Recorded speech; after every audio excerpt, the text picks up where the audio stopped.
So, Tim, we're here in Richmond. Yep. Blue check niggas. Blue check niggas. We were talking about how social media isn't real and how it will influence you. It will give you a warped perception of what people like in real life versus what's popping on the internet. Right. So I wanted to start there. What do you have to say about blue check niggas?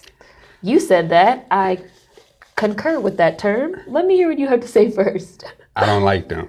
I don't like them at all. Either. You know why I don't like them? Because I feel like they control so much thought, and I feel like they don't have the credentials to do so. Like, who the fuck are you to say what's hot and what's not? And I feel like so many people follow these people. That's why I think Twitter is such a cesspool of groupthink now. Yeah. Because it's like something will happen, and instead of you stopping to form your own opinion, you'll just kind of straddle the fence, wait to see what your favorite influencer thinks, and then you'll follow that wave. And it's like, what happened to original thought? Yeah. What happened to original ideas? That's why I never really get on Twitter that much anymore. I just kind of look at it still just to kind of see what's going on and see how people are functioning, hoping that, you know, maybe one day somebody will have their own original idea, but it never happens. Anytime something major happens, it's like, okay, what's popular opinion? Okay, 80% of everybody's going to be on popular opinion side. 10% is going to have their own thought, and 10% is just going to be like, you know what, who cares? Yeah. I agree. I felt like I noticed that especially, I definitely noticed that when I was on Twitter, but being on YouTube, I feel like that's also a big thing on YouTube, is that people literally, something that I noticed, I first noticed this maybe like, this was like 2-3 years ago when Charlemagne, so somebody had said that Charlemagne was an Uncle Tom. Right. And Charlemagne had said on a Breakfast Club, he was like, y'all don't know what Uncle Tom means. And then he had gave his like own definition. Let's just say, I can't remember the exact words that he used, so I'm just gonna make something up. Let's just say he was like, Uncle Tom is somebody that wears purple pajamas, okay? Whatever. And then I remember I had like all these comments because I had this was around it was the Tommy Loren thing, when he had defended Tommy Loren, and he had said that Black and Hispanic women are just mad because Tommy Loren has like a platform. A platform, yeah. He was like, we're just mad because Tommy Loren has a platform, and like Black and Hispanic women don't know how to like utilize the internet for a platform. And people were like, no, we're just not blonde, white, racist girls. Like, of course we're not gonna get fucking 5 million followers on the Blaze on Facebook. Like, we're just not. That's not what we are. We're not blonde, racist white chicks. And so a lot of people was calling him an Uncle Tom. And then he was like, I'm not an Uncle Tom. Y'all don't even know what an Uncle Tom is. Uncle Tom is a person that wears purple pajamas, whatever. And I remember I had did a video on it.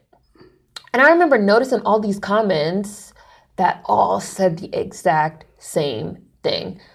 You don't even know what an Uncle Tom is. An Uncle Tom is somebody that wears purple pajamas. And I was like, why are all these people basically leaving the exact same comments, saying that an Uncle Tom is somebody that wears purple pajamas. Right. Because I don't watch The Breakfast Club or listen to it. I refuse. Like, I boycott the shit. Right. And then somebody was like, well, because I just happened to be talking about it with somebody, and they were like, well, Charlemagne has said on The Breakfast Club that Uncle Tom is somebody that wears purple pajamas, whatever. And I was like, oh.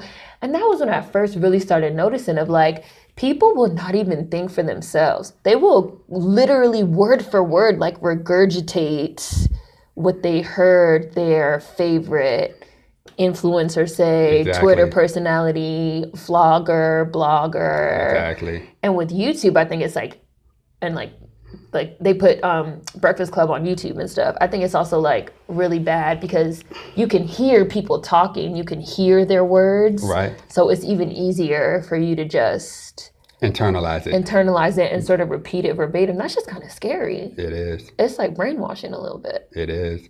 And I feel like a lot of people are getting brainwashed because they spend the majority of their time on these platforms. That's why, and we were talking before, it's important to really get out and speak to people, speak to real life people, to know what they think, know what they like, know what they watch, know what they eat, know what music they're listening to. Because if you do that, you'll be surprised. A lot of people aren't following with so-called popular. Right. We were talking about what do people like in real life versus what do they like on the internet, what's popping on the internet. Exactly. We had talked about Insecure. Exactly. Because if you let the internet tell you everybody and their mom is watching Insecure, right? But then you talk to people in real life and you might be a little bit surprised. I really don't know anybody in real life that watches Insecure. Exactly. And I watched it at first, and we talked about this. I kind of thought that all of us watched it because of it was always popping on Twitter. And then those numbers came out, and I was kind of taken aback. And then I had to think, and I had to kind of take inventory on people that I know. I actually talked to people that I know, like Richmond. This is where I'm from. I've lived here my whole life, went to school here. So I've talked to people like locals, people that I grew up with, that Richmond is mostly Black American. As far as the Black people that are here, I didn't really know a lot of foreign Blacks or Africans or anybody like that growing up, and a lot of them don't watch it.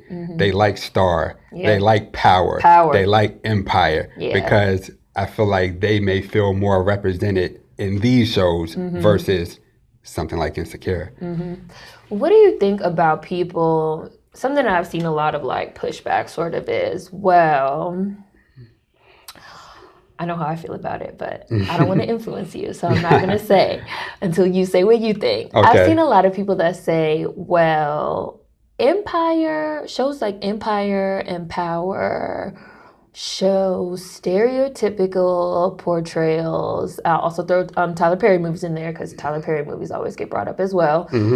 They show stereotypical portrayals of Black people as drug dealers, as quote unquote ratchet or ghetto or being loud, and Insecure shows upwardly mobile, college educated, Black millennials. And even if I've seen people say like, well, even if I don't personally relate to the show, I still think it's good to have that out there or whatever. What do you think about that?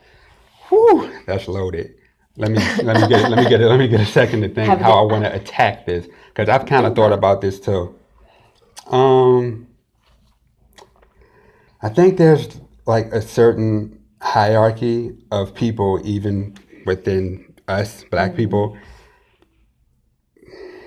I think they want to feel superior to other Black people. And you don't have to mince words. You can say whatever you want. If you want to call them some uppity Negroes, go right ahead and say it. Yeah, a lot of that is rooted in respectability, in my opinion.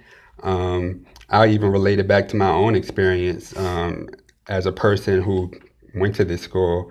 Should I say the school name? You can if you want. Okay, we're at VCU, Virginia Commonwealth University. Go Rams. Okay, so so like I said, I'm a local product of Richmond, and Richmond has, well, the city's kind of gentrifying now, but it's always been looked at as like a hood city.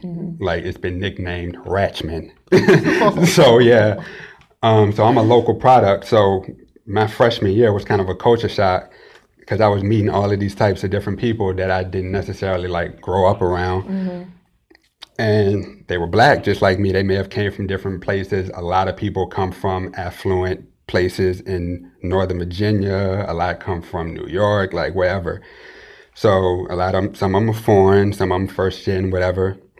And they would say things like, when it's party time, they didn't want to go to certain spots because they didn't want to be around locals. Code for, I don't want to be around these hood Richmond niggas. So me at 18 or whatever, I didn't really necessarily know what that meant, but now I get it now. It's like, yeah, we don't want to be associated with those Blacks. But you go to the club and you're partying to what? Gucci Mane. You're partying to Travis Porter at the time. You're partying to, so it's kind of the same mentality that racist white people have. Yeah. Like, you're good enough to entertain us. You're good enough to take culture from. You're good enough to do X, Y, and Z, but we don't really want to be associated with you. Yeah. And if you dare stand up for yourself, we're going to default to, Fox News rhetoric. Right, white supremacists. Exactly. It is. No, it is. It is. I agree. I think there's a lot of respectability politics. I remember when Empire first started coming on, and I liked Empire. I really liked the first season of Empire a lot. I love Taraji. She's from DC. Love Taraji too. She's from DC. And Taraji has dealt with some of that. People, like, she's super talented. Like, Taraji is like an acting machine. Like, I actually watched Hidden Figures recently for the first time because, full disclosure, I'm not a big movie guy, so I don't rush to watch movies. But I watched it and I was like, wow, Taraji. She's amazing. I loved it. I saw it in the theater. She is really incredible, but she still has to deal with it. She went to Howard. Woo. Yeah, exactly. The real HU. Anyways. Hey, shout out to all my Hampton niggas though. I see y'all. But but it's cool. But yeah, Taraji, she's this incredible actress, but people will still knock her down a peg for being ghetto. She isn't like this image of a black woman that even some of us deem to be acceptable. Right. But we all praise Cardi B. Man, you already know where I'm going with that. I already know where you're going with that. Before we even get to that, but we're going to get to that. Right. Hold that thought, sticky note that before we even get to that. Empire. I did want to say I really liked Empire when it first came out, and I remember people being like that they didn't like Empire because of like whatever, the stereotypes or whatever. Yeah. And I remember thinking like, but they're not drug dealers anymore on Empire. Like the whole point of Empire is that they are, number one, they're like rich now, they're successful, they've started this, it is a family business, they've started the family business, they run it, and even because it's three brothers, and even like the oldest one, Andre, he's really even the only one that really remembers like them being like poor. Poor, yeah. The middle one, he only kind of remembers it, and then the youngest one, the baby, he doesn't remember it at all. Like all he knows is like that they've been rich, that they've had money, that they've been, the Lions, that they've been successful. So I was like, I don't understand how people are, they're walking away with, well, it's these negative stereotypes of like drug dealers and this and that. And I was like, but y'all are completely missing the aspect of the family run business, the black owned business, the black owned label, the family run music label. They own their own music. They lifted themselves up out of poverty. Their youngest child doesn't even know what poverty is. Like, so I just thought that was like really interesting. I sort of felt like people were like taking what they wanted to take away from it and getting back into the respectability politics. It's sort of like what you were just saying, like, oh, I don't like this. It's this ratchet shit. It's this, like, this is not what I want to see represented on a screen because it's just not respectable. It's not my idea of what is respectable. And then again, about like Insecure, for example, me personally, I feel like I keep saying this. I feel like Insecure is a minstrel show. I think it's a caricature of what they think Black American-ness is, and especially for, let's say, upwardly mobile millennials, it's their idea of the way that we talk, it's their idea of the way that we act. And I find it really interesting to have people that will almost prefer a fake idea caricature because they feel like that's more respectable. There's something that might actually be a little bit more authentic because that's not respectable to them. Right. So it's like you'd rather have some fake shit because you just like what the little box that it fits into. I find that to be really interesting. And to me, that sort of even goes back to what we were talking about like the social media of like shit not being real. Right. Like what is real versus what is fake. Like what is real in real life versus like what is popping on the internet. It's like a lot of people that are choosing the fake shit, which we can go ahead and go full circle and bring that back to Cardi B. What do you want to say about Cardi B? Go ahead. Go. I don't really want to say too much about her. Oh yeah, because she might come find us. She don't like it when people talk about her on the internet. And this kind of ties back into like the whole Empire thing. I feel like a certain sector of hip hop is still stigmatized. Like, okay, we like ratchet shit, but it has to come from just the right person. Yes. We can't have too much ratchet. Just like the proper dose. And I feel like people don't even see this, even people that posture themselves as woke. But they be the worst ones. It feels like we're being replaced in the genre. And I was telling you about the whole Pusha T thing with Drake. Shout out VA, Pusha T's from VA. Yeah, so you already know this. like you said, like, I just don't understand how you can go so hard against, like, we're speaking about people that posture themselves as, well, Black Americans, how, or just Black people in general, how you can go so far against a Black dude from America. He makes good music. He's a legend. He's been around for 15 years, and just create this whole narrative in support for a guy that put on blackface, who's literally ambiguous. And he's not even from America. So, and he's an actor, an actual, like, Degrassi. Like. Yeah, so he's not even from America. So it's like, he doesn't even understand, like, how deep that is. I know your dad is from Memphis, but you grew up in Canada. So that's when I realized, okay, something bigger is going on. Yeah. Something bigger is going on. I don't know exactly what it is, but I feel like they're eventually going to try to replace us, as far as the genre is concerned. I feel like we're being replaced everywhere. I don't even think it's just the genre. Yeah. I agree that it's the genre. It's the hip hop genre, the R&B genre. I feel like we are definitely, there's a concentrated effort to replace us, to bring in foreign faces. People talk a lot about the colorism aspect and the aspect of bringing in, light skin or, racially ambiguous, mixed. Right. But I think a lot of people are not really talking enough about the aspect of bringing in foreigners as well. Drake, who's Canadian, LMA, who's British, and saying these are the faces of the genre. People that were not even raised here, and saying, these are going to be the new faces of the genre. And even outside of music, getting into business, we see a lot of foreign Blacks that are being hired, to take on diversity in terms of, things that happen in the United States, issues with anti-Black racism, and they will hire a foreign Black. Right. Which is wild to me, like, Morehouse, which is a HBCU, got a whole business school. Right, exactly. It's a lot of Black Americans with business degrees, with MBAs, Right.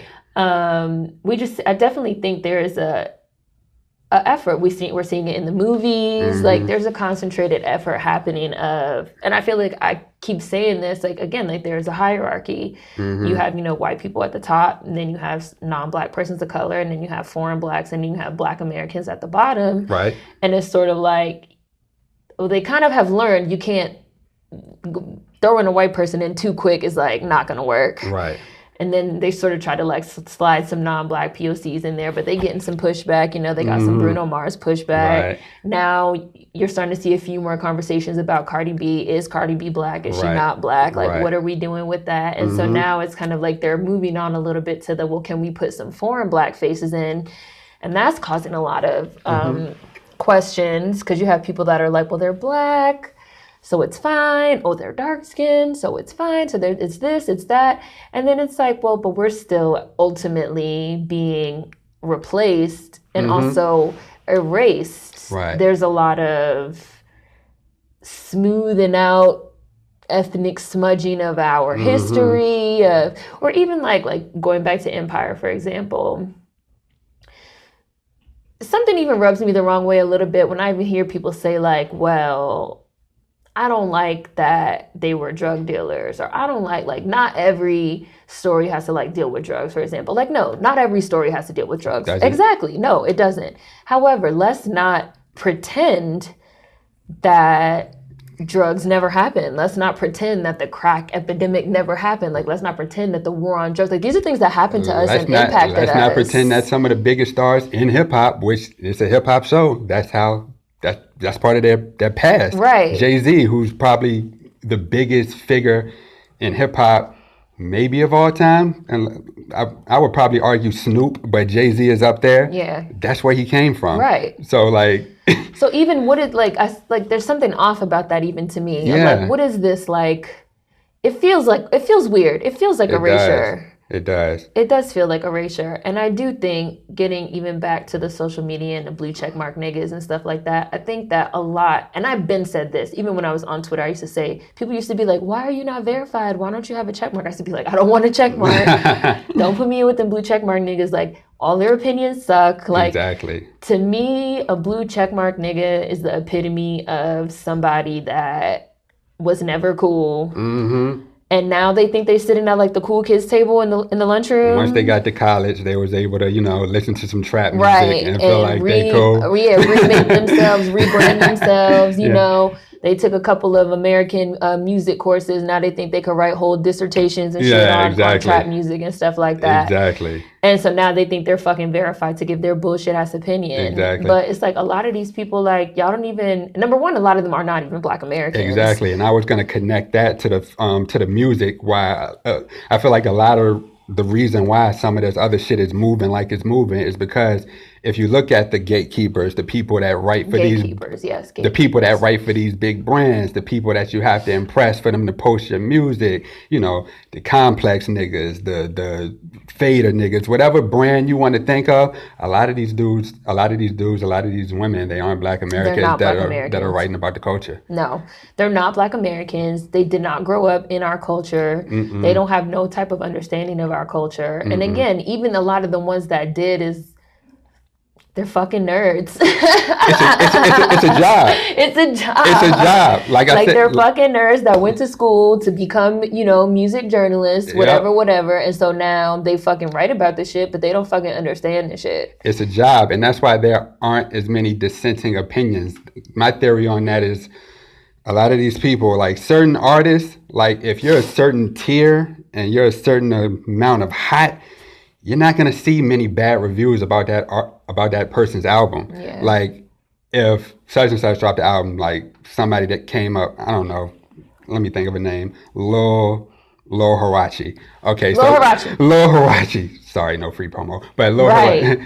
You can edit that out. Nobody take that name. Yeah, but that's about to be the next rapper. We about to be like, oh.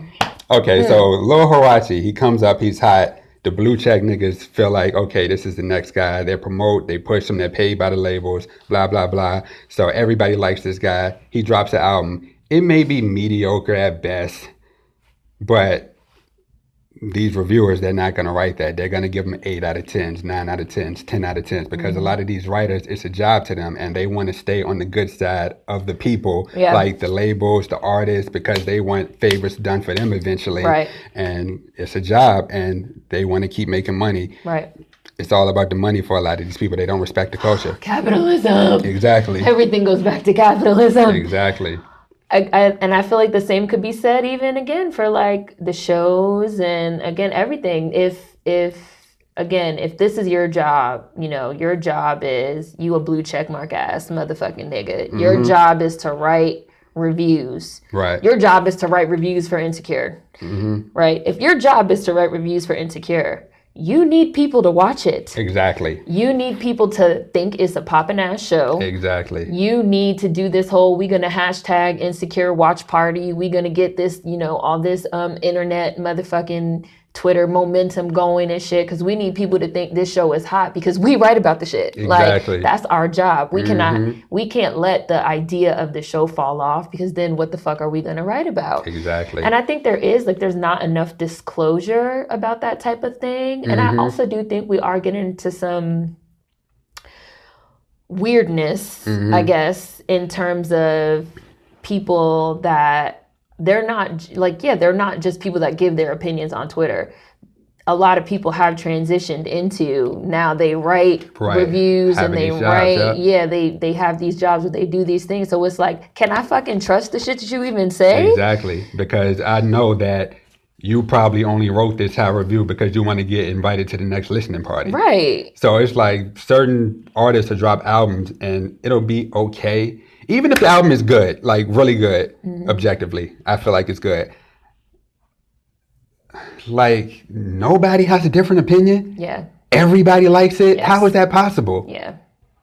That doesn't make sense to me. It does. No, I agree. There's I've said before not enough dissent. Yes, I've said before on my channel, anything that too many people like is a bad thing, with the exception of like Michael Jackson. Yeah, there's a reason why Michael Jackson in there. There's a reason why Thriller sold like 300 billion records. But like anything that too many people like there's so many people on the planet and we all had different upbringings and different influences, and we should all have different tastes. We should all have different opinions. How does everybody have the same opinion on this one thing? And again, like getting into shit that's popping on the internet versus stuff that's popping in real life. Like, how is it that, and I felt this way even about Bruno Mars, for example. When I called Bruno Mars a culture vulture and people lost their minds, I was really surprised, because if I go out to a fucking party, I don't hear no fucking Bruno Mars. Nowhere that I go, none of the people that I be around listen to Bruno Mars. They don't play no Bruno Mars at no parties. Like, I don't know anybody that's fucking into Bruno Mars, right? But according to the fucking powers that be and the fucking blue checkmark niggas and this and that, oh, he's getting played at every function. He's getting played at every barbecue. Right. So again, you have this sort of this disconnect between real life and the internet or social media or, you know, blue checkmark world. And again, it's like, who are these people? Exactly. With these opinions and these blue check marks, and they have all this influence, and again, you know, encouraging the group thing and encouraging people to think like, yeah, this is popping, that's popping, this is hot, that's not hot, versus who are the people in real life. And I definitely think, I do think that like us being Black Americans does have something to do with it, because most of the people that I know, my whole family is Black Americans. Most of the people that I know in real life are Black Americans. And we be like, nah, like, we're not listening to that shit. We don't listen to that shit. I don't know anybody in real life that listens to Cardi B. And I want to kind of piggyback off of that. But, I remember when you did the Insecure thing and somebody said, I think somebody IM you and was like, or not IM, DM. Yeah, taking it way back. Yeah. But AIM. But she was just like, yeah, I watched the show and I feel disconnected because I'm from LA and LA chicks don't talk like this. LA Black American chicks. So that got me to thinking, and I even think the young lady that was on your episode 2, she said Black Americanism, Black Americanness, us as Black Americans, our culture is just so dynamic. It changes from region to region. Yes. So me growing up in Virginia, growing up in the South, whatever. How do I want to bring up this point that I want to make next? Because it's something that I'm not going to name drop, but a platform that you used to be on. Okay. I remember, I don't even remember if you were on this particular panel, but it was like, I think Kodak Black and like colorism that way. And then one of the guys, he had like the gold bottoms. You remember what I'm talking about? I think somehow Lil Boosie became like the topic. Yeah. And he was like, well, yeah, because I think Boosie said something about Jay-Z, and I'm a Hov stan. He's the fucking GOAT. Like, I used to preach the Hov gospel. I still do. But I'm gonna connect this. I'm going to bring this back around. Just stay with me. Okay, so he was like, because Boosie said, Jay-Z in the South, Jay-Z's word ain't law. And then that dude piggybacked off of that and was like, yeah, like... He had said, like, Boosie is the Jay-Z of the South. Yeah, Boosie is like the Jay-Z of the South. And then Mouse, who I fuck with, was like... He was like, nigga, what? But that's real shit. Like, I remember growing up and just studying hip hop, like really respecting the craft, really enjoying it. And Jay-Z's always my favorite rapper. But a lot of niggas in the South, from Virginia and below, maybe even DC, Jay-Z doesn't really speak their language. Somebody like a Lil Boosie speaks their language. Even a Kodak Black. Exactly. Like, I remember me and my friends used to make jokes about Boosie and Yo Gotti because they perform here a lot. Like, Richmond is a huge market, especially when they were more underground before they got like big hits. We were like, yo, they might as well move here and start paying taxes because they perform here every other weekend. But that just goes to show you, like, a lot of people from different regions, like, you can't tell somebody from Texas or Alabama or Louisiana about Boosie over, you know, versus a Jay-Z. Like, I remember I used to be heated at my friends when I was younger, like when Wayne really popped and people were like, oh, Wayne is the best rapper alive. And I'm like, man, fuck you, man. Hov is the GOAT. Like, I used to be heated, but now that I have more life, I'm a Jay-Z stan, but I'm also a Lil Wayne stan. So yeah, exactly. But now that I'm older and I have more experience and like I have a different perception. It's like, okay, I get it now. Like, not everybody is ahead like me, so not everybody wants to hear a Just Blaze beat or a Kanye sample. Sometimes they just want to hear some shit that knock in the trunk, and that's okay. If that's your culture, you from the South, that's where you come from.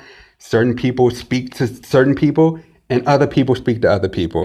I think a lot of people, and it goes on the flip side as well. I think a consensus would be like amongst like hip hop heads and like real hip hop fans or whatever. I'm not even gonna say real, because you don't have to be a head to be a real hip hop fan. But fans. Yeah, fans. You ask somebody who's like the best duo of all time. A lot of people would say Outkast, but you go to New York, a lot of people might say Mobb Deep, because like.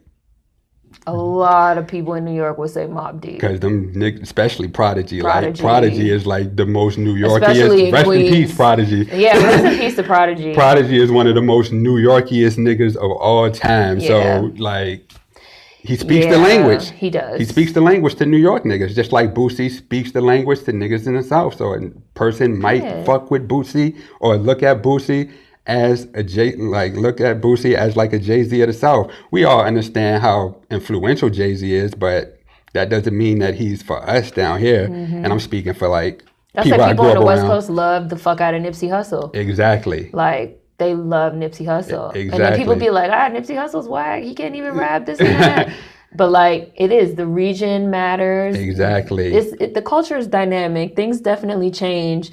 And that's also why I do have a lot of concerns about the fact that gatekeepers and people that's writing about the culture and stuff like that. Even though I hate the culture, I hate when people say that. Yeah, that's ran to the ground now at this point. I never liked it specifically because of what we're talking about. There is no one culture. Exactly. So what are we talking about when we say the culture? Like, what does that even really mean?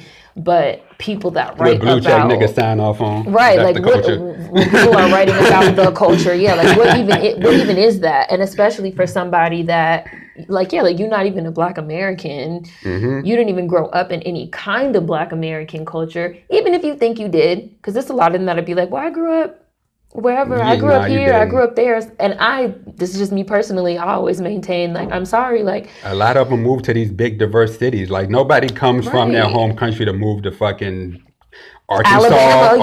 Arkansas, right. Like, or if your parents are immigrants, or if your grandparents are immigrants. You're looking for opportunity.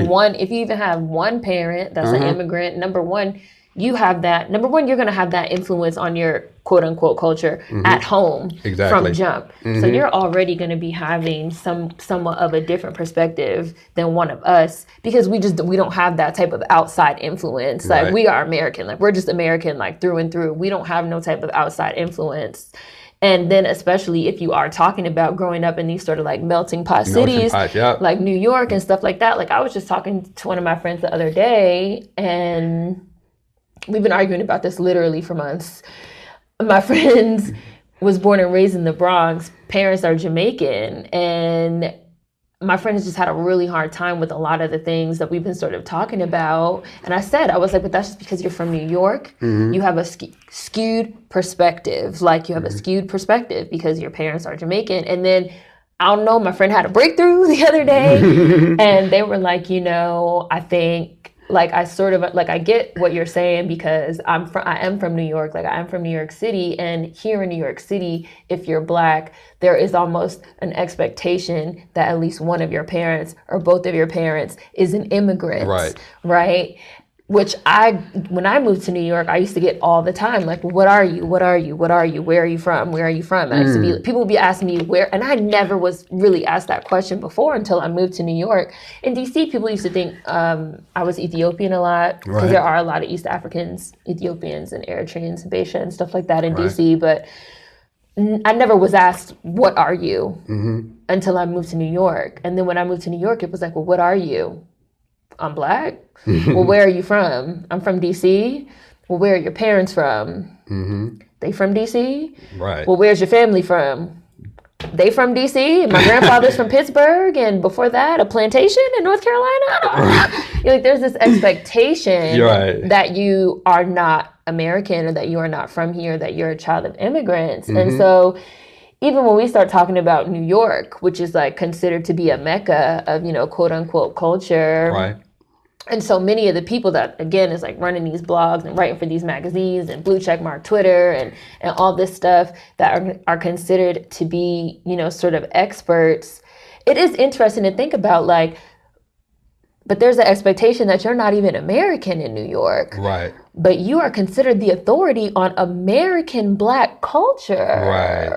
How does that work? And why is there not more of a maybe emphasis or reaching out to American Blacks? Because, like, we're growing up in the shit. And, like, but we are like being left out of the shit. Right. On all sides, on all angles. White people, non-Black persons of color, foreign Blacks. Like, right. But if we all stop making music, like all the niggas that's coming out of Atlanta, they don't have no immigrant parents and shit like that. If they stop making music, what are y'all gonna do? Like Lil Baby and Gunna, if they stop making music, what y'all gonna do? Gucci Mane, if they stop making music, what are y'all gonna do? The Migos niggas, if they stop making music, what are y'all gonna do? Exactly, because all of this shit, like a lot of the hip hop, pretty damn near Future, Navadius, like damn near everything that's coming out in hip hop right now that at least is commercial. Because I listen to a lot of underground shit, but a lot of the commercial shit, like you're right. If you're not from the South, you definitely sound like you're from the South.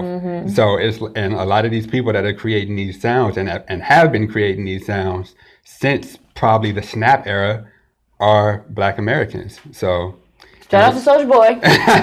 And a lot Blueprint. of exactly. And like you said, a lot of these people that grow up in these cultural melting pots that may not even be Black American that are writing about the culture, it's like they don't even really know us in real life.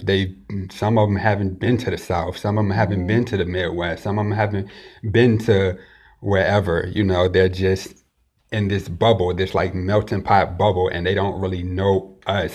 That's how I feel about DJ Academics. That's why I hate DJ Academics. Yeah, like DJ Academics he's a fucking dweeb, man. He's a fucking dweeb, number one. He's Jamaican. Right. He made his name writing about the fucking Chirac drill shit that was being made by all Black Americans that was living in fucking poverty and dealing with this gang violence and living out in the Midwest and dealing with drugs and the offset of the sort of crack epidemic and stuff like that and poverty and stuff that you as a Jamaican, you have a disconnect from because you are not one of us. So it's like you can fucking go there and fucking view it from this totally different lens. And write about it, do your little blogs and shit. And he still does that to this day. He likes to hype shit up. He likes to gas shit. He likes to write about this shit like it's not real, like it's not real people, because you have a disconnect because you are not one of us. Like you're not from Chicago. You're not a Black American. You're not from the Midwest. You're a fucking Jamaican. You're writing about it exactly the same as how a fucking white person that don't have no fucking connection to us will write about it. And you got to make a whole fucking career out of that shit. That's not cool. Meanwhile, Fredo is fucking dead. Meanwhile, Newski is fucking dead. That's just not cool to me. And that point popped in my head, that what you just said, like you were right. You said in your video, they don't know who we are. Like our lives, for better or worse, is just entertainment. It's just entertainment. That's why when they get upset at us when we speak out about these issues, it's so easy for them to default back to Fox News rhetoric, just like a racist white person, because a racist white person more than likely didn't grow up around Black people, so they don't really know us. They just know what's shown in the media. So they know these stereotypes. They don't really know us. They don't know how diverse we are, how dynamic we are, how dynamic the places we come from are, how dynamic our culture is. They just know whatever is being fed to them at the time, which is why, like I said, they can just default back to these negative stereotypes that are constantly pushed when they feel attacked. That shit's whack. Yeah. That shit's fucking corny. Like, and a lot of people have also been... hold on, let me not even say attack, because nobody's even attacking them. We're just speaking on like some real shit. Putting our own narrative out there and they don't like it. Exactly. I feel like a lot of people, everybody wants to be in control of our narrative. This was something that Danielle, shout outs to Danielle Raleigh, something that Danielle said when we filmed in Raleigh. She said that our narrative, whatever you want to call it, be it the culture, be it the music, be it the history, the ethnicity, the cultural achievements, whatever you want to call it. Right. Our narrative makes money. Our narrative creates careers for the world, for not the just world, America. for everybody. So it's like everybody wants to be in control of our narrative, and they want to keep us from being in control of our narrative, because once we take back control of our narrative, now we are taking the money and the careers and the opportunities and the stuff like that away from them. And they feel attacked because they feel like we're trying to take something away from them, because they feel ownership and entitlement over our narrative. And so when we say, well, we want to take back control of our narrative and talk about ourselves, they feel like we're trying to take something away from them. Why are you trying to question my blackness? Why are you trying to take something away from me? And it's just like, bitch, are you on crack? Like, is you smoking reefer? Like, it's a very weird thing. And that's not just foreign blacks. Like, that's also like non-black POCs. That's white people. That's everybody. Exactly. That is this default setting almost of like, well, who do you fucking think you are? Like, who do you Black Americans think you fucking are? That you trying to control your own narrative? That you trying to keep us from making money and careers and getting all this shit off your fucking narrative? They feel like we taking something away from them. It's really wild as fuck, honestly. We're oxygen. That's what we are. We breathe life into a lot of shit, just like we breathe oxygen, but we take oxygen for granted. We don't walk outside like, I'm breathing, thank you, oxygen. We don't do that, but... You do. But, so we're taken for granted, but as soon as the oxygen is removed, you panic. They gasping for air. Yeah, exactly. That's what we are. What we gonna write about? Exactly. What we gonna write about if we can't write about these niggas? Yeah, exactly. How will we make our careers if we can't make our careers off these American Negroes? And they panic. It's really true. And that might be why they're trying to replace us. That might be. You never know. Because then if they can, it is true though, if they can sort of take our spot, then they won't need us anymore. But they just don't I'm sorry, not sorry, but they just don't have it. Like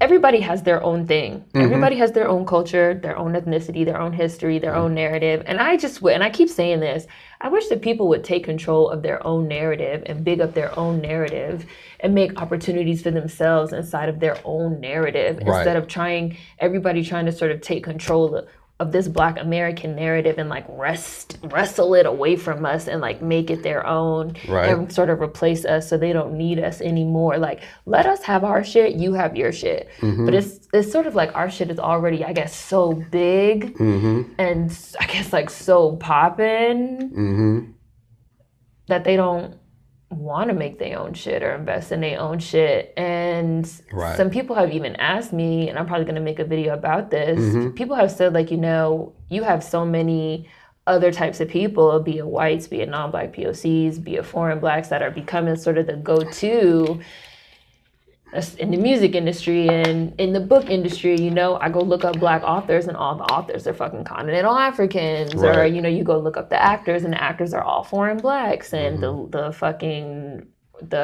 R&B singers are like all foreign blacks and all this stuff.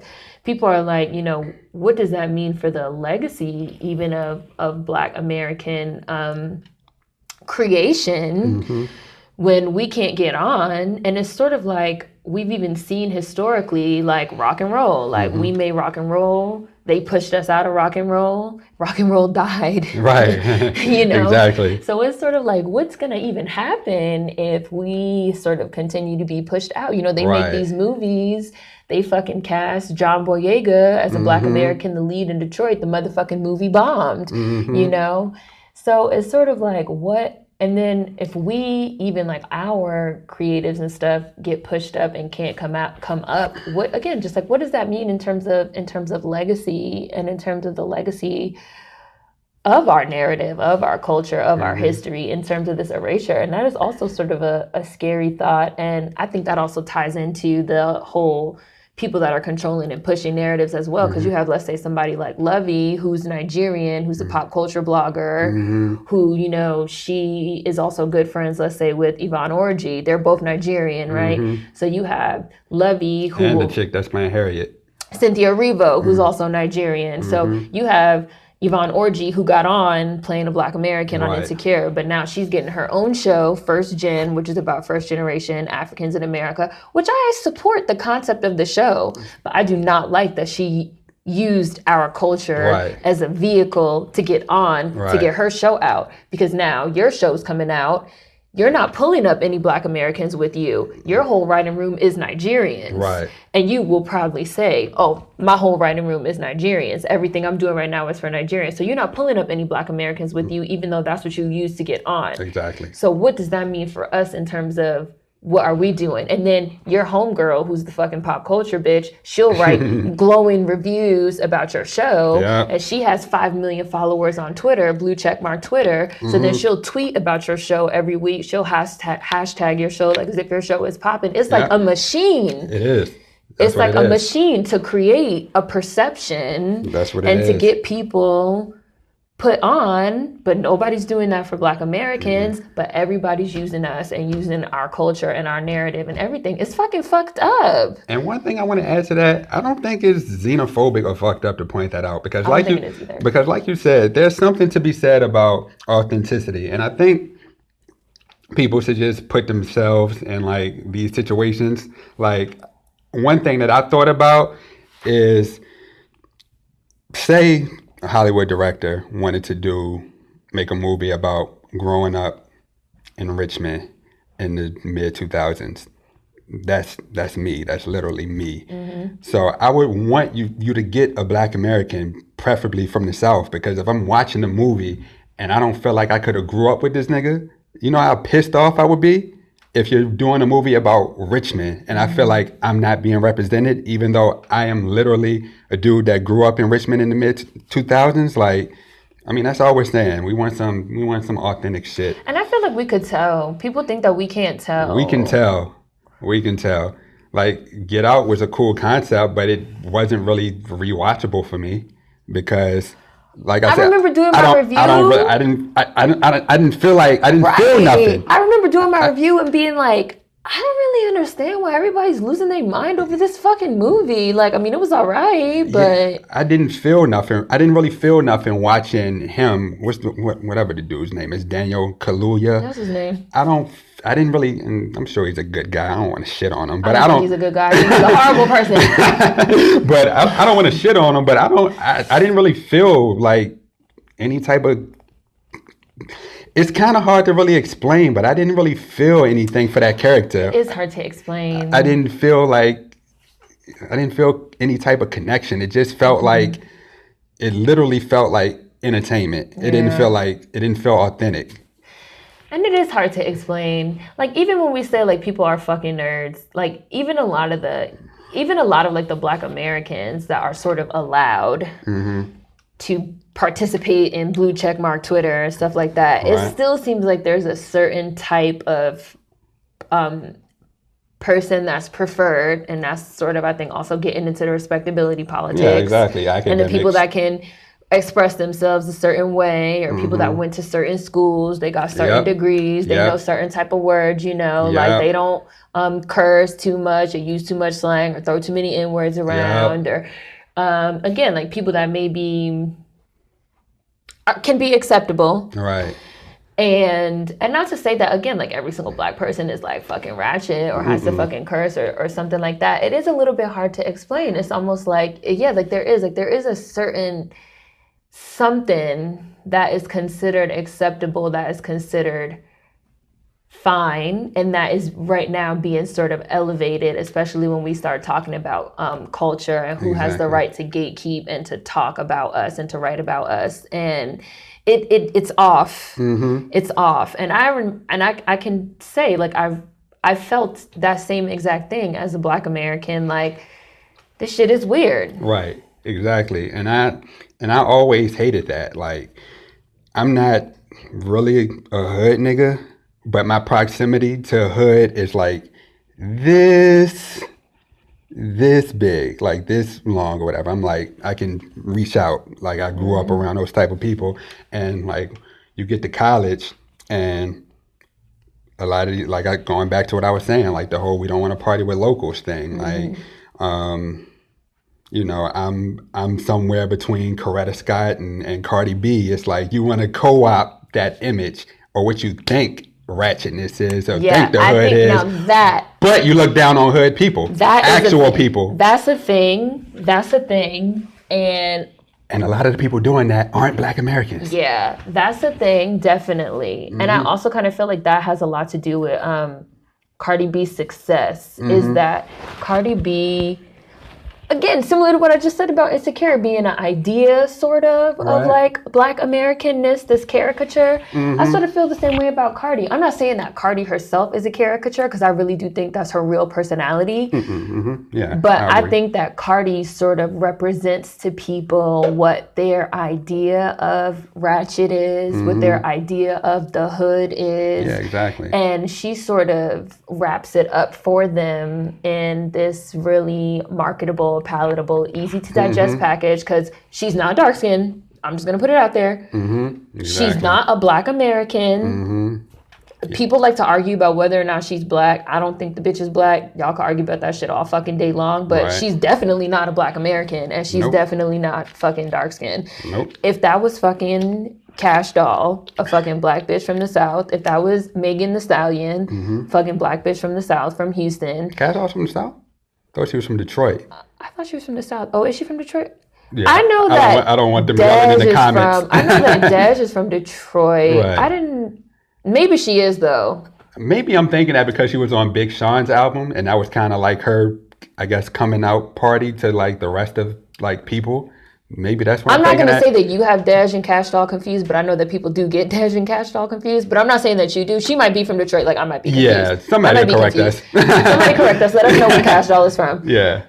But regardless of where she's from, she's a Black American, and she is dark skinned. Yep.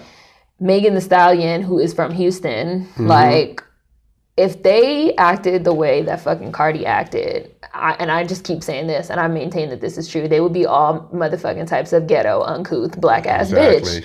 Like, period. Like, they would be unstable, they would be violent, like, they would be just, like I said, uncouth, Black ass, motherfucking ratchet ass bitch. Exactly. But Cardi, again, sort of wraps up people's idea of the hood. Like, it's the reason why fucking all these white people love her so much. It's the reason why these fucking non-Black persons of color love her so much. It's the reason why these foreign Blacks and these fucking woke fucking Black people that have never spent a day in the hood in their life love this bitch so much and talk about how she's so real and she's so authentic and this and that. We was just talking about this. I was like, y'all never seen a bitch that act like this? They'd be like, oh, she's so real and this and that. Like, she's just a motherfucking gutter snipe. I know 8 other gutter snipes that act exactly like that bitch. Like, she's not that fucking special. It's a reason why y'all have latched onto her. It's because she scratches y'all itch for what you think your idea of like ratchet culture, hood culture, without you actually having to go there and see that and deal with that, or go there and see that and deal with that from a Black American, or go there and see that and deal with that from a non-racially ambiguous brown or dark-skinned Black American either. She gives it to you. Again, I don't think she's a caricature, but I think her career represents a caricature of Black Americanness, this hoodness, this sort of minstrelsy, I always pronounce that wrong, of what people think that we are, but they don't, sort of like what you said, but they don't want to see that from us. Exactly. And I've always had like a unique position in this because, like I said, I'm not from the hood technically, but I grew up around a lot of hood niggas. My high school was hood, and I did everything, quote unquote, the right way. I went to school, blah, blah, blah. But like I said, I'm a local product. So these people that y'all are looking down on, when I leave here, I have to go home and be around those people. So I'm like, I'm offended for them that this is what y'all think about them, but yet you'll still accept it as long as it's on a hot beat, or as long as it's on HBO. Yeah, exactly. Like it's just coming from foreign Blacks and Africans. All this shit is all that shit was just weird to me. It's like, very weird. It's weird. It's very weird. Like just it's fetish almost. It is a I think that's a good word. Yeah. It is a fetish. It is a fetish. It's very much a fetish. Fetishization. However you pronounce that shit. Yeah. And I feel too like, I go places and it's like people have an idea of me because I went to school, or because maybe I fucking have a big vocabulary, I use certain words. But then they hear me talk and they hear me curse, or they hear me use slang words, or they hear me motherfucking dropping M-bombs. And it's like, I got to be the most motherfucking niggerish one in the room. Right. And people don't even be expecting that. And that will make people uncomfortable. Right. But then it's like, but you love Cardi B saying nigga. Right. But you loved them saying nigga on fucking Insecure. Right. But me being a real Black American in your face makes you uncomfortable. Exactly. And like you said earlier, like they want to profit off of it, but never have to go there. And you know what's crazy? I think a lot of people, their idea of what the hood is isn't even accurate. I don't think it is either. Like, if you actually go to like any hood, like whether it's in Richmond or wherever, you might be surprised at some of the people you meet. Like, I think people have like this preconceived notion of what a hood nigga or what a hood chick is, and that's what they gravitate towards, you know, through these artists. But it's like, that shit isn't even really that authentic. For the record, hood niggas love Dragon Ball Z. Exactly. Because I keep seeing these conversations about like anime and like cartoons and shit, and they be like, I was teased for watching anime. I do not believe you. Just like we say black people aren't a monolith, hood niggas ain't a monolith either. I do not believe you were teased for watching anime, because every nigga watches Dragon Ball Z. I'm sorry. Like, niggas was more excited than anybody else to see Goku in the motherfucking white genocide parade, the Macy's Day Parade, okay? Exactly. I was trading Pokemon cards with hood niggas. Right. Like, what are y'all talking about? Y'all got made fun of. Right. That, and I think that just gets back to like them not knowing us. Yeah. Them not knowing us, again, having an idea of us, which is even why when you see these TV shows and these movies and this and that, that's them sort of acting out, I don't know, their idea of us, they hood fantasies. I don't know what it is, like the fetish, yeah. The fetishizing, yet again, is a weird as fuck thing. And it is. It's almost like there's two extremes. You have like your super motherfucking respectable politics, like fucking the Huxtables ass. And then you have like this, whatever this idea of like the hood is. Right. That doesn't allow, and it's like neither one of them really allows for any type of reality or intersection or what's the a multifaceted like whatever. Because even when I see people say like, oh, you didn't like Insecure, so would you prefer the motherfucking Coon Tyler Perry shit? Number one, is there no in between? Right. Like, is there no in between? Right. It's either or. And like, number two, like, you can like Insecure, people can like Tyler Perry. Like, again, like, why is it this either or on these two extremes of the fucking spectrum? Like, even what is that? Right. What is that? I don't like that shit. I really don't like it. I don't like it. I don't like that shit at all. And I do think that like the blue check marks and the social media and the group thing and that stuff has to do with it too. Like, people are becoming so polarized and so extreme and so binary of it's either this or that. Yeah. It's either this or that. Yeah. But niggas in real life don't act like that. Like, that was something that random, but like that was something that I loved about Lupe Fiasco. Like, Lupe Fiasco was like a hood nigga, chilling with hood niggas. Like, his best friend got like locked up. Free chili. Like, his best friend got locked up for selling drugs, but he also watched anime, and he also wore Japanese denim, and he also liked to skateboard, you know, and he did all these different things. Pharrell, maybe that was just like the early 2000s. Yeah. And you know what's crazy? I remember he had an interview after he bombed that Tribe Called Quest shit. I think it was with K Slay, I want to say. And then people just expected him to know Tribe based on, you know, his image currently. And Lupe was like, nah, I'm hood. I grew up on fucking 8 Ball and MJG and Spice One. And you know what I'm saying? Like, I didn't necessarily grow up on Tribe like that.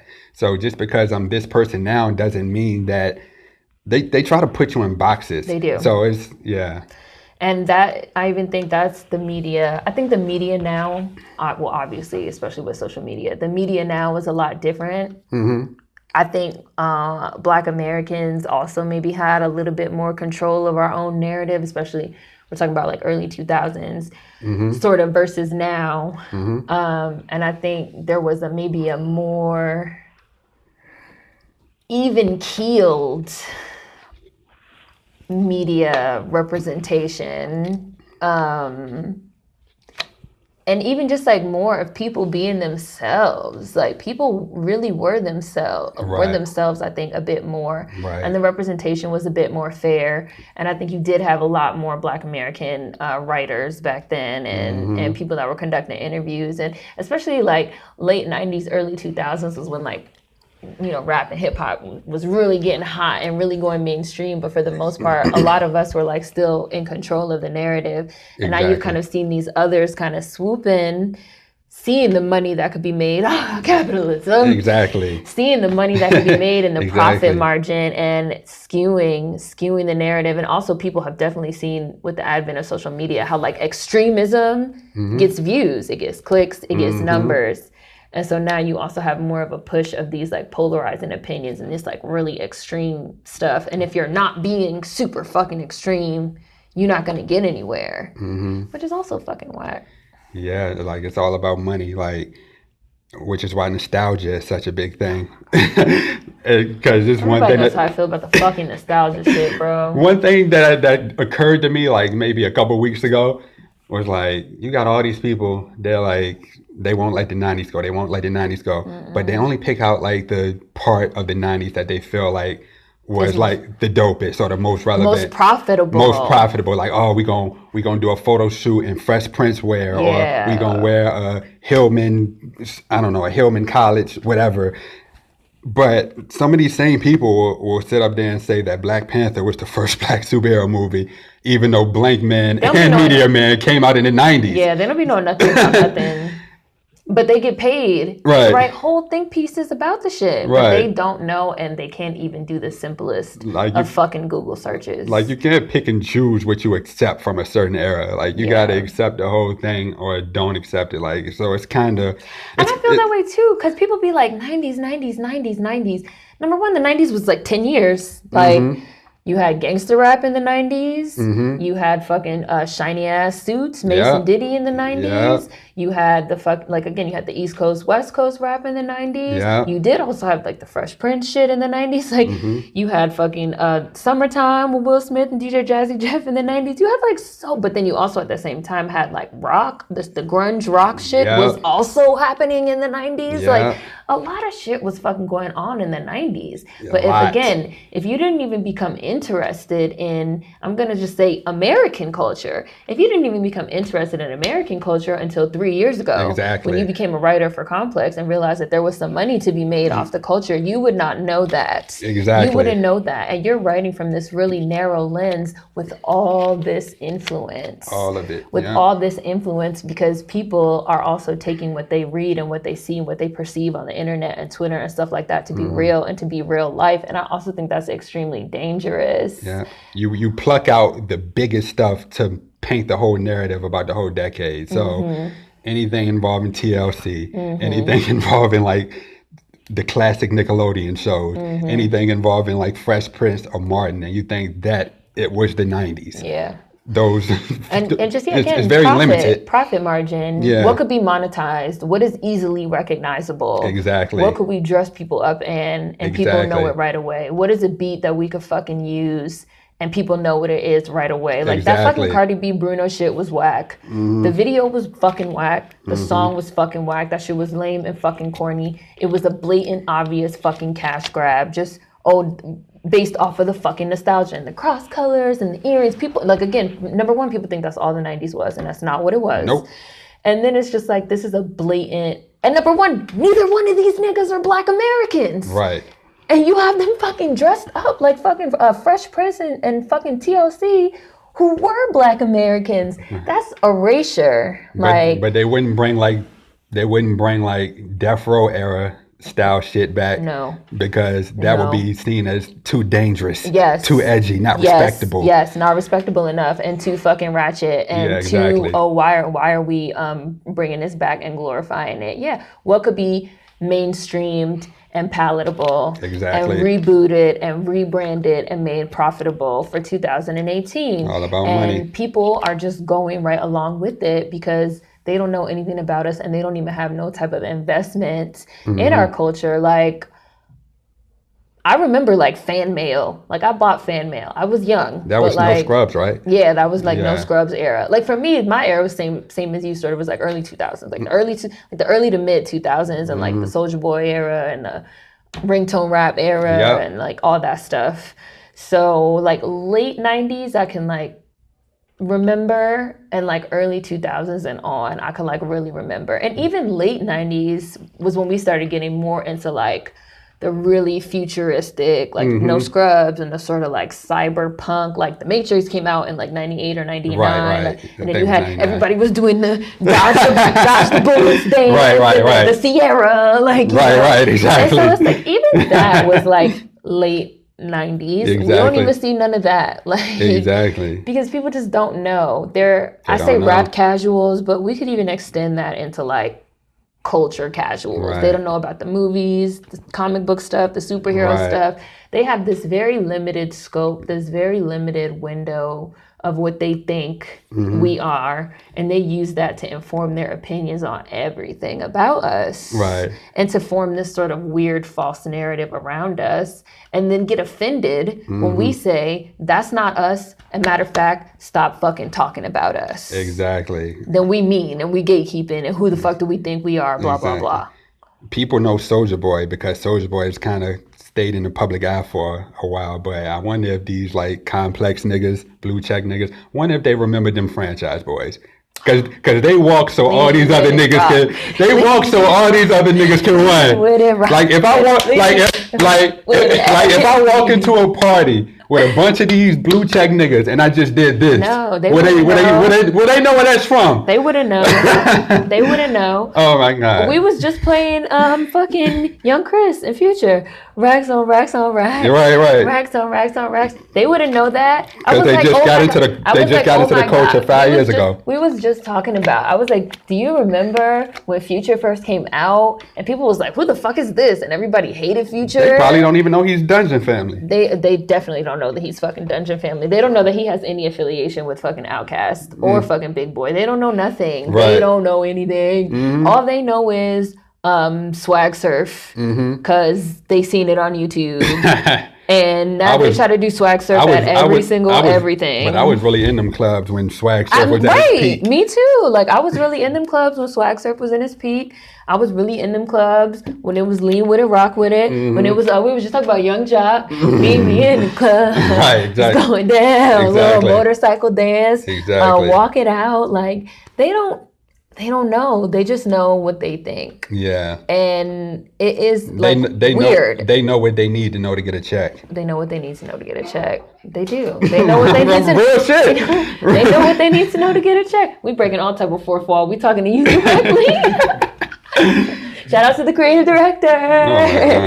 Oh, but no, and it's weird. And then they'll argue. That was what was... When Black Panther came out, that's what was blowing mine, because I was still on Twitter at that time, and then people want to argue, and I'm like, no, you don't know what you're talking about. And then you have people like Mickey Kendall, shout out to Mickey Kendall on Twitter, Corinthia. Yep. Now, I wasn't on Twitter at this point, but people had sent me screenshots of when she was getting into it with Lovey over the Tevin Campbell thing. And Lovey has said, well, I moved here as a child and da-da-da-da-da. And Mickey Kendall has said, well, I've been a Black American my whole life. Because Lovey has said, like, I moved here as a child, and if I choose to identify, now what is this? You choose to identify. You can't choose to identify as Black American. Sorry. I choose to identify as a Black American. So, like, how can you? And Mickey was like, well, I've been a Black American my whole life. I can't choose to identify as anything else. I can't be anything but what I am. So as someone that has been a Black American my whole life, let me tell you about Tevin Campbell, because obviously you don't know. Exactly. You're not a part of our culture. Exactly. You did not grow up with Tevin Campbell probably the way that we did. Still gets burned. Like, there's this nice soul food restaurant, of course, Black owned, on the East End, close to where I live, that I'll go to on a Friday night because they'll have like a DJ there, and people, it's just a good vibe, you know, Black people, Black Americans from like 25 to like 50. Just good vibes, drinks, whatever. You ain't getting out that door without hearing "Can We Talk?" Yeah. Still get burned. No. So, and I remember people being like, when that situation had happened and Lovey had said that, she said like Tevin Campbell, because she was like, oh, who should sing at Aretha's funeral? And somebody said Tevin Campbell. And she said, Tevin Campbell, what rock did you pull that name from under? Which implies that Tevin Campbell is not relevant, right? Like who, like on some, who is Tevin Campbell?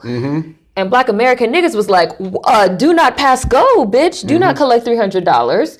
Tevin Campbell ain't never going up under no rock, bitch. A Powerline from a Goofy movie ain't never going up under no rock. Never. He will remain on top of the rock. Bitch, where did Lovey come from, bitch? What rock did we pull your name out from under? Who made you the spokesperson for the Negroes trying to figure out who's going to sing at Aretha Franklin's motherfucking funeral? Like, shut the fuck up. And you know what else is crazy? Going more into this idea of artists and who's relevant, who's not. If you let social media tell it, somebody like Ludacris, no longer that relevant, doesn't make a lot of hits, not really mainstream anymore.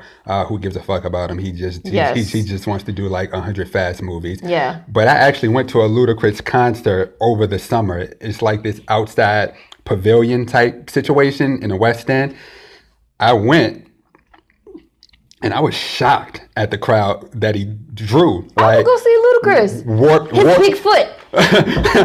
Stand up. But warped perception from Twitter, because you go on Twitter, they'll clown Ludacris. Oh, washed. But it was literally probably a couple thousand people out there on a summer night, could have been doing anything else, to see Ludacris perform his hits. Yes. So he still draws a crowd. Like, so you got to just take this shit online with a grain of salt. A grain of salt, yes. And unplug, like you were saying, and talk to people in real life. Exactly. If you have friends in real life. A lot of Black Americans, a lot of white people too, but a lot of Black Americans, like, we ain't forget, we still fuck with Luda. Yeah. We was out there by the thousands. Yeah. And I agree with this whole thing also about like the perception of relevance. And just, like fucking the social media and the internet will really be like, this is popping. It's funny because the social media and especially Twitter and stuff like that tries to, and at one point it was, I'm not going to say it wasn't, tries to sort of position itself as like counterculture. And at one point it was counterculture, but now it's definitely become mainstream. And mainstream artists and sort of like a mainstreaming of culture. And it will definitely really, like we've been talking about, give you a warped perspective of like what is hot, because you might look and see like, oh, hashtag,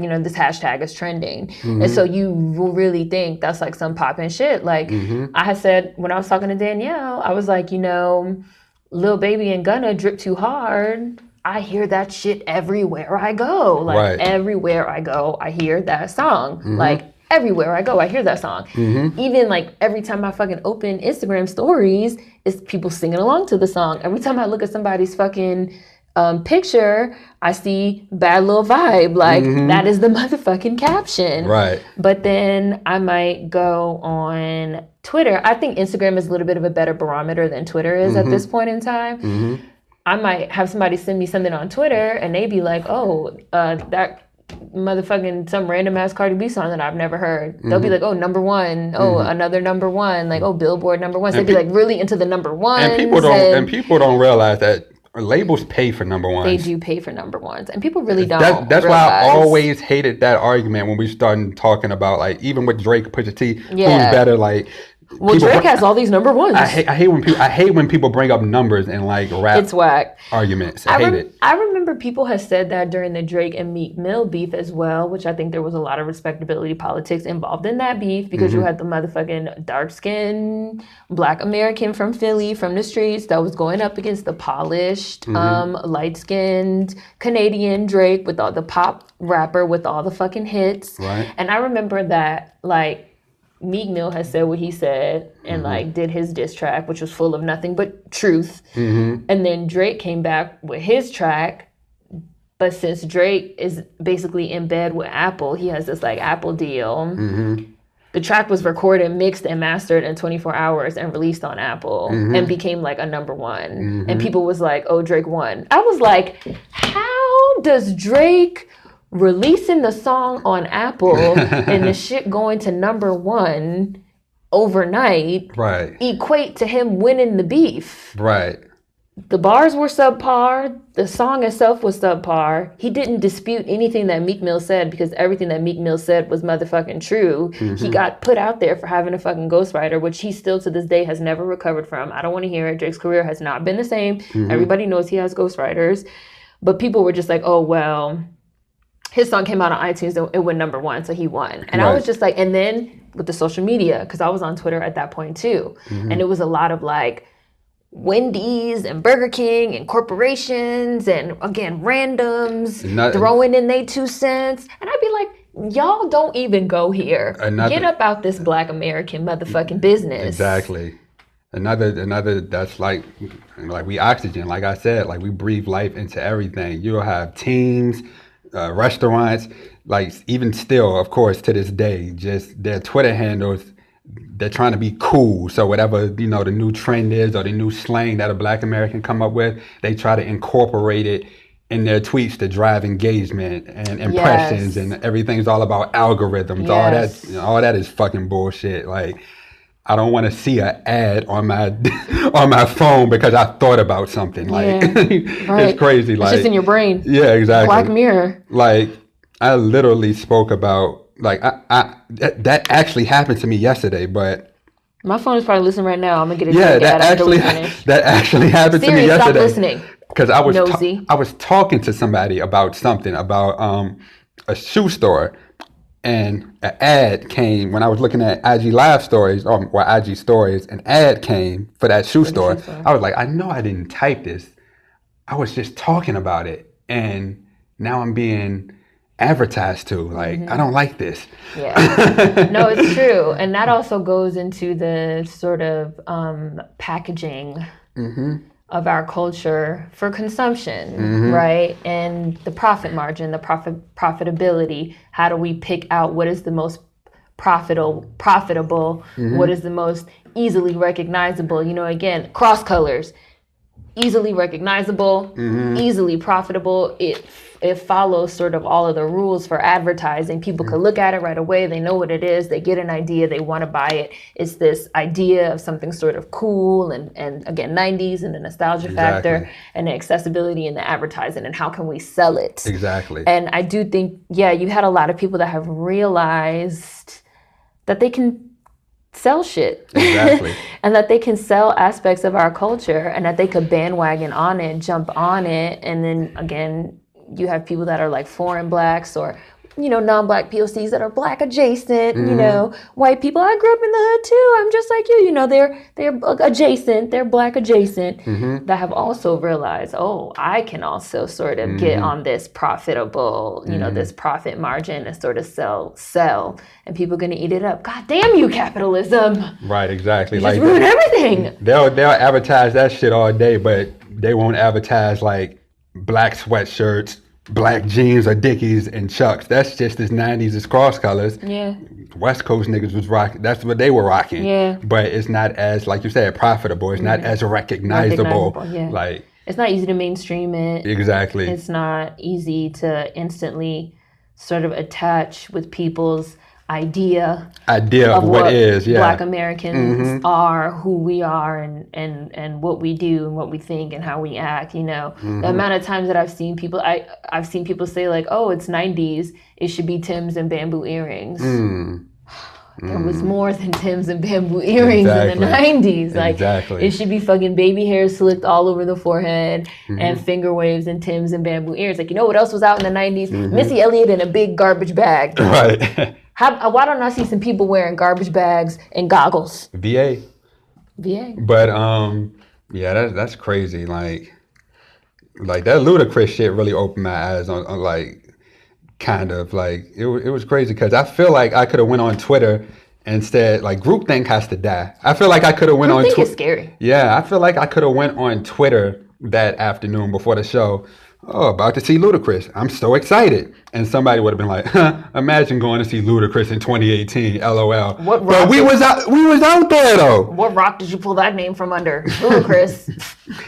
Who's that? That's crazy. Because again, you also have, really young people, or again, like immigrants or people that just wasn't up on. They weren't around when a lot of the shit was popping. They wasn't up on the shit, but now they think they some type of motherfucking expert. They think they sitting at the cool table in the cafeteria now, and their opinion matters. Fuck you and your opinion. Your opinion don't matter, motherfucking blue check mark ass Twitter. Nope. Your opinion doesn't fucking matter, and most of y'all niggas don't even know what the fuck you're even talking about. Like, that shit's mad weird, and the groupthink really is fucking weird as fuck. Yeah, and it really does have people fucking convinced. Like, I remember, like, when we were talking about the insecure thing, people were, like, really shocked when those numbers came out saying that, like, 62% of the audience was white. I was one of them. I DM'd you. People were dumb fucking shocked. And then people was like, well, it's because niggers don't fucking pay for cable. And I was like, all right, let me go look up these fucking cable numbers. Because all the black people I know have fucking cable. I don't know. Like, my parents have motherfucking every channel. Yeah, like, mine do too. Fios, all that shit. Like, the good cable. Right. I looked it up and I was like, oh, look at this. Black people actually fucking watch more cable than white people. Like, we watch TV, we watch cable, we're not watching that show. And of course, yes, there is a margin of people that watch it on Fire Sticks or Roku's or illegally or whatever. But in terms of the numbers that are there, Black people do have cable. They have premium cable. We have premium cable, and we're not watching this show. The primary audience of the show is white. So if the social media, and especially the Twitter and these like Twitter watch parties and these hashtags and stuff like that are creating this false narrative, the question also bears, what other false narratives could possibly be being created by these people for their own personal gain or for their own monetary gain or for their careers, you know, just narratives that are being created and pushed, wielding this influence over all these people and like encouraging this group think. I do think people need to like unplug from that shit, talk to people in real life, see what people like in real life. Exactly, because like I said, we're so dynamic and so diverse. Even going back to the regional thing, we all just speak different languages. Like going back to the duo, if somebody from Virginia said Clips is the best duo of all time, I wouldn't disagree with that person, because like a lot of people that listen to Clips, like the rest of the world, they hear the clips. Yeah, but the rest of the world that hear it, they're just hearing lyrics. But like Pusha and Malice, like throughout their discography, they were dog whistling to VA niggas. Like, we speak a certain language, especially niggas in the 757. So like everybody, so that's why I don't understand why everybody could like the same thing. Yes. And I also want to say that I feel like, for me at least, growing up with family and friends, and I think this is something that Black Americans do, is that's like a part of what's cool. You go somewhere or you have people come over your house. And that's even part of what I wanted to do with the Black Americans. Right. Is you go somewhere, you go to a fucking party, you have people come over, you know, y'all drinking, y'all talking, y'all gonna disagree. Y'all are gonna argue. Y'all might even get motherfucking loud. Y'all let them cards come out. Y'all start playing spades. For that shit, right? Like fuck you, nigga. Mobb Deep is the best duo. Exactly. Fuck you. Clips is the best duo. Here come motherfucking Uncle Jimmy from the back. Fuck all y'all niggas. Outkast is the best duo. Because he's from Atlanta. Yeah. That's part of what we do. Like, exactly. We argue, we have different ideas, we have different opinions. I'm not sure what is this like flattening of like everybody gotta like the same shit, everybody gotta watch the same shit, we all gotta feel the same. We're not allowed to disagree. If we disagree, it's a bad thing. Right. If we argue, even it's a bad thing. We could argue, we could get loud. That don't mean we have a problem. That's I think that's a part of our culture that maybe other people also do not get. Yeah. So we're bullying when we turn up a little bit. Yeah. But that's exactly right. Like, and you only would know that if you actually speak to people. Another thing that stands out in my mind, and I hate to bring his name up because he's been kind of wilding lately, but Saha, the Prince. Oh, whatever. But I've never been a fan of that name. I will never forget he was on We Ain't Playing, which is Chip the Ripper and Kid Cudi. And I would never forget reading a comment. This is like in the early 2000s. Somebody was like, Saha the Prince got possessed by the ghost of a nigga that could rap. I couldn't believe it. But my reason bringing him up is I'll never forget this. And it kind of goes back to like who speaks whose language within like the Black American, you know, culture. Right. He was doing his press run for his debut album last year, and he mentioned in like a couple interviews that, you know, when he did the the So Appalled shit, he said that all the people around him that he knew from Atlanta, they weren't impressed that he was on a song with Kanye West. Yeah. They were like, okay, Kanye, cool. We got our own stars. Like, if it was Luda or Jeezy or T.I., then yeah, we would be impressed. But Kanye, if like, it was T.I., yeah. Kanye, okay, that's cool. But I mean, they weren't really impressed. And Kanye's like a super big star at this point. Of course, this is 2010. But like I said, everybody speaks a different language. Like, even though you may be a star, you may not necessarily speak to a nigga from Atlanta if you're from Chicago. Or you may, if you're from New York, you may not speak to a nigga from Texas. You know, maybe 3 6 Mafia speaks to them. Like, one thing that always tripped me out is the fact that and I've heard this from multiple New Yorkers, just regular New York people and like New York celebrities, New York rappers. I never knew that Wayne didn't really pop off to like New Yorkers until like maybe 2005. Until Lollipop era, probably. Exactly. And a lot of that had to do with Dipset putting their arms around Wayne. But I can't feel my face. Exactly. Joel Santana. And I don't know. And I don't know if this extended to DC. Bird Gang.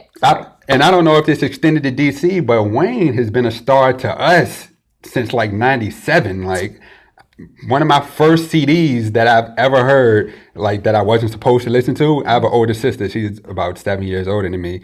She had Guerrilla Warfare by the Hot Boys. And I listened to it, and I was like a fan. Like, we been fucking with Wayne down here. My bad, I didn't mean that. Yeah, we been fucking with Wayne down here, but... Curse. Do whatever. Yeah, we've been fucking with Wayne down here, but like New York, they weren't on the Wayne train until like 2005. I'm like, that blew my mind. DC is not a good... We have our own music in DC. Like, we listen to go-go in DC.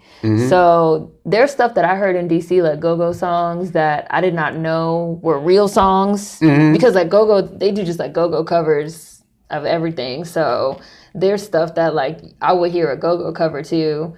And it wouldn't be till years later that I'd be like, oh, that was a Lil Wayne song. I had no idea. Yeah. So DC is kind of like a weird place just because we have our own music. And like when I was younger, y'all have your own music, and y'all are kind of like in the middle too. Yeah, like now I like music, and I was like a hip hop head. So like I listen to Wayne, I listen to Jay-Z, but that's just because like I was into that type of stuff. But like when I was younger, like when I was in middle school, a lot of the times in DC, like, I mean, not anymore back then. A lot of the times the first parties you might go to in middle school and high school are go-go parties. So you go to like blackouts. Blackouts are like go-go's for kids. So, well, like I said, middle school and high school. So you go to a blackout, and at the blackout, all they play is go-go. And then when you start getting older, you start going to like grown-up, you know, go-go's or whatever, and all they play is go-go. Now, of course, if you go to like clubs and you go to club parties, you're going to hear, you know, what's popping or whatever. And so, yeah, like at a club. But at a club, they'll just play like whatever, like whatever. They will play Wayne, they'll play Jay-Z, they'll play Dipset, they'll play, you know, they'll just play like the hot songs. But in terms of like regional parties, most of the parties that you're going to, all they play is go-go. Yeah. So we kind of are not the best example because we just listen to our own shit, we do our own thing. But yeah. Like, but I feel like that helped me too because I never... People from DC sort of march to our own beat. We sort of march to our own beat. Like, we kind of do our own thing. Like, and we like what we like. Like I said, since we like go-go, we like a lot of stuff that's like percussion heavy. So if you have music that's percussion heavy, we'll probably like it. Stuff like that. So, but I know like in terms of like regional, it does matter. It matters. It matters. So we're not all one thing. I was shocked when I found that out because like Wayne, BG, Juvie, Turk, all them dudes were like superhero studs growing up. Like they were those niggas. 3 6 Mafia too. Like I feel like the rest of the country didn't accept 3 6 until like the Oscars or whatever. That's true. Yeah, like it's crazy. It's crazy when you grow up and you like learn like this type of information. But I think that's dope though. Like, it is dope, and I think it is sort of whack that nowadays you could have one writer, for example, and that writer is sort of considered the voice of the culture, and what that writer says goes. And then you might have one radio station program, and that's considered the voice of the culture, and what they say goes, what they like goes. And then you have, so you have maybe this one writer, or this one program, or this one whatever, and they say Migos is what's up, Future is what's up. That's the sound that's popping. So now everything has to sound like that. Yep. And if it doesn't sound like that, it's whack. Exactly. I felt like one of my first real sort of interactions with that where I understood that was Joey Badass that came out with an album a few years ago. Now, fuck the Rolling Stone. The Rolling Stone ain't shit. That's a bunch of culture vultures as well. Why they're even doing rap reviews, I couldn't even tell you. But, and the Rolling Stone had wrote a review of Joey Badass's album, and they gave it only like 2 stars. It was a really good album. I really liked that album a lot. They gave it 2 stars. And I remember reading the review, and the writer had put, it's too much boom bap rap. And too lyrical. And and it was something like this style of New York. It was something about like this style of New York rap is not hot anymore. Right. In an era of, and Migos was mentioned, and I remember, like, I specifically remember the phrase boom bap rap. I specifically remember this style of like New York rap isn't hot anymore, and I specifically remember like Migos was mentioned. So it was something like, oh, in an era of where Migos is, whatever, this style of like boom bap New York rap is not hot anymore. So like you're basically giving this album a bad review because it doesn't sound like Migos. Right. So everything has to sound like Migos. Is that nah, that's whack. And again, like, shit be regional. People like different things. Right. And especially within our culture, again, like, our culture is dynamic. Now, I'm sure the author was some white person that didn't know anything about anything as it pertains to our culture. They just know, well, as far as I know, the blacks like Migos. Right, exactly. So it needs to sound like Migos, or else it's not hot. Exactly. And there's just been a lot of that. Exactly. And I do think that is also, in terms of, we were talking about stifling creativity, I think that has also been very stifling as well. And I had one of those same issues because I'm a big fan of Royce the 5'9". He's like a super lyrical dude from Detroit. He came up with Eminem and that whole crew. But then Royce the 5'9", but just for the people that don't know, I'm sure it's a lot of people. But he released the album a couple years ago. Now, his new one that came out this year got pretty good reviews, but he released one a couple years ago that I thought was pretty good. Got a really bad review by Pitchfork for some of those same reasons. Fuck Pitchfork too. But fuck Pitchfork for real. Yeah, and they only like and I like alt synth pop electronic. They only like white alt synth pop electronic acoustic. If you could play trap shit or super trap shit. Yeah, the mainstream trap though. Mainstream trap. Yeah. But they gave him a really bad review, and for the same reasons. This is probably mentioned that he can rap, but like this doesn't make me want to jam, or the sound that's hot right now. It's dated. Yeah, but so I was like, that was a watershed moment when I really, really knew that I couldn't trust these niggas no more, and that there's agendas. You know why? You know why they're able to write that review? Because in the grand scheme of hip hop, Royce the 5'9", even though he's a dope nigga, he's been independent for a while. He's never really been mainstream, so he's not important to these niggas' bags. So we can shit on him, it's not gonna affect anything. We shit on Cardi or Drake, that might affect something. That is gonna affect. It is going to affect something. So I just. It is going to affect something. I hated that shit. I'm sure it's always been this way to some degree. Like, I'm sure labels were paying like magazines back in the day to push their artists and give them good reviews. But I just hate the fact that it's so evident now. It's blatant. Like, sometimes ignorance is bliss. Like sometimes I don't want to know that these niggas are all just paid after their bag. Yeah. And that the culture, they don't give a fuck about the culture or maintaining the integrity. They just want money. They want to feel popular for once. They want to. They want to be at these popular for once, I think, is a important thing to say. They want to be at these parties around these beautiful women. They want to feel like they're somebody. Yeah, exactly. They want to have all these followers. They feel like that makes them special. And and they feel like, oh yeah, like I'm that nigga now, like I say what I say and people fucking and it does something. It's a hustle. It is a hustle. It's a hustle. It's definitely a hustle, and it's just whack, and it's just so whack. It's whack because it's a hustle that's being made off of us, and I think we're deciding. It's slow, but I think that a lot of Black Americans are waking up. I do think like a paradigm shift is happening, and I think a lot of people are deciding they don't want to be fucking hustled anymore. I told you, I think this was around like the We're Different backlash, which came like 2 weeks late. But somebody, of course, took a clip, a 60-second clip, and put it on Twitter. And I told you, I was like, yeah, I see a lot of people really talking that shit that you talking right now. Like a lot of people, I haven't seen this before. A lot of people that are like us, they're standing up. They're like tired of feeling erased and feeling invisible. I think so too. And I think a lot of people just sort of felt like they couldn't say anything. Now, I always say don't want to rock the boat. Right. And I keep saying the first person that me personally really saw speak on it was Samuel L. Jackson when he said what he said about Daniel Kaluuya and Get Out, which was about a year ago, almost 2 years ago now. And I did a video on that where I basically said the same exact thing. So like the We're Different shit was so weird. And then you had people disrespecting Samuel L. Jackson, like the OG. And I think that I think that when people saw that, because again, for Black Americans, Samuel L. Jackson is an OG. Now, for casuals and for foreign Blacks and for people that sort of just got in the culture a few years ago, maybe they don't know who Samuel L. Jackson is. Nick Fury. That's who he is. Yeah, he's Nick Fury. Right. Exactly. No, for real though. Just like how they don't know who Tevin Campbell is. Right. They don't know who Samuel L. Jackson is. They just know that's the nigga from Nick Fury from the Avengers movies. They don't know that like that's that nigga, like to us.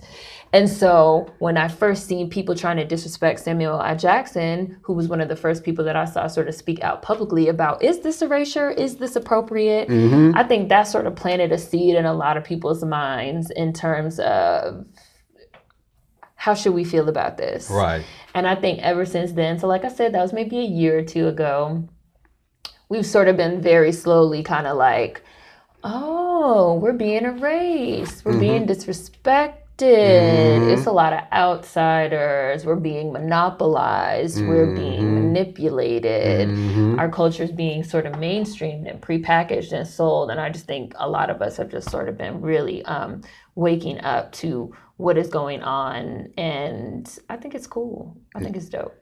Yeah, it's crazy. Like Black American culture is like one of like the most profitable culture, but the people that are making the least profit are actual Black Americans. That's crazy. I guess we could end there.